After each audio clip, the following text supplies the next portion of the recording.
लगने पर उसे कई बार पानी डालकर बुझाते हैं। पानी डालने से आग कैसे बुझ जाती है? तो इसका हम आंसर देख लेंगे।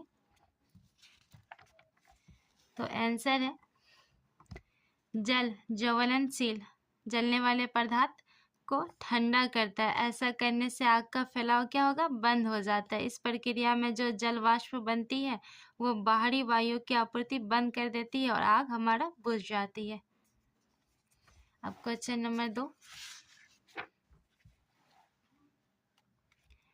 मोमबत्ती की ज्वाला जब स्थिर हो तो कांच के प्लेट ले जाने पर काला वलय क्यों बनता है? तो इसका आंसर है हमारा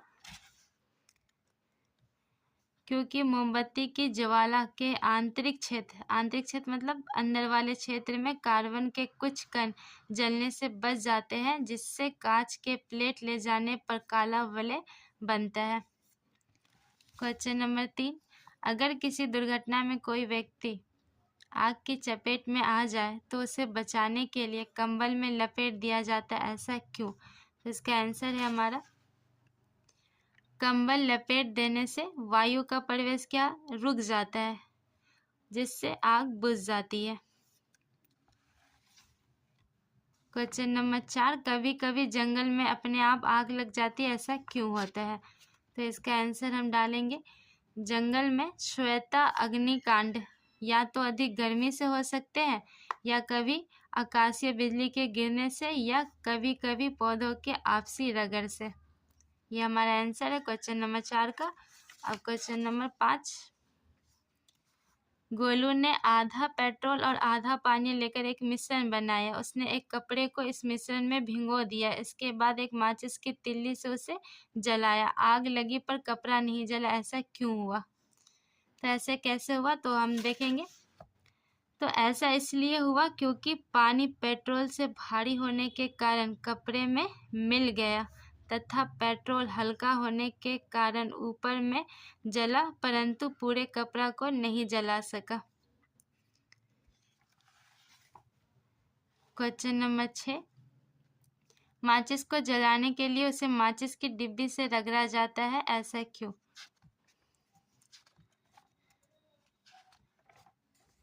तो हम आंसर डालेंगे डिब्बी पर लाल फास्फोरस और सल्फर लगा होता है और माचिस की तिलिया डिब्बी पर रगड़ने से आसानी से जल उठती है।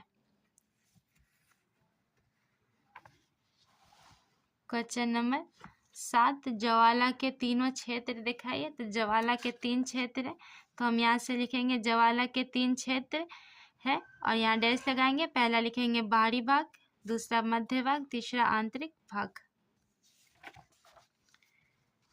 क्वेश्चन नंबर 8, घर में आग से होने वाली असावधानियों से बचने के लिए आप क्या क्या करते हैं? इसकी चर्चा आप अपने दोस्तों से कीजिए। तो इसका आंसर हम लिख सकते हैं हम बहुत सारे उपाय करते हैं, तो हम लिखेंगे निम्न उपाय करके। पहला है हमारा पदार्थ का दहन सावधानी से करके, बिजली का उपयोग सावधानी से करके, अग्निशामक यंत्र का उपयोग मतलब सावधानी से करेंगे, आराम से, ठीक है। रिक्त स्थानों की पूर्ति कीजिए। वह न्यूनतम तापमान जिस पर कोई पदार्थ जलना आरंभ करता है उस पदार्थ का ज्वलन ताप कहलाता है। सफ़ेद फास्फोरस कमरे के ताप पर आग पकड़ लेता है।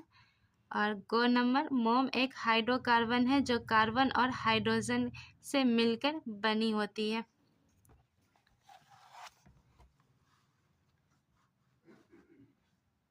क्वेश्चन नंबर घ, ईंधन के जलने पर ऊर्जा और CO2 कार्बन डाइऑक्साइड बनता है।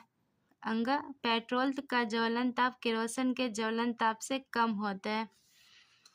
फिर 10 नंबर, निम्न पर सही या गलत का निशान लगाए। तो पहला अगर हम देखा जाए तो कागज़ के कटोरे में पानी डालकर गर्म करने पर कागज़ जल जाता है, तो ये गलत है।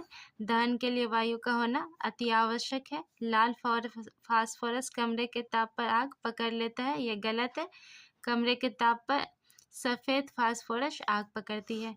चूना का पानी में कार्बन डाइऑक्साइड CO2 गैस प्रभावित करने पर चूने का पानी दूधिया हो जाती है, ये भी हमारा सही है। अम्ल और सोडियम बाइकार्बोनेट प्रतिक्रिया कर कार्बन डाइऑक्साइड CO2 गैस बनाता है, ये भी सही है। तेल द्वारा उत्पन्न आग को जल द्वारा नियंत्रित किया जा सकता है, यह हमारा गलत है। इस पे हम बालू का इस्तेमाल करके इसे नियंत्रित कर सकते हैं।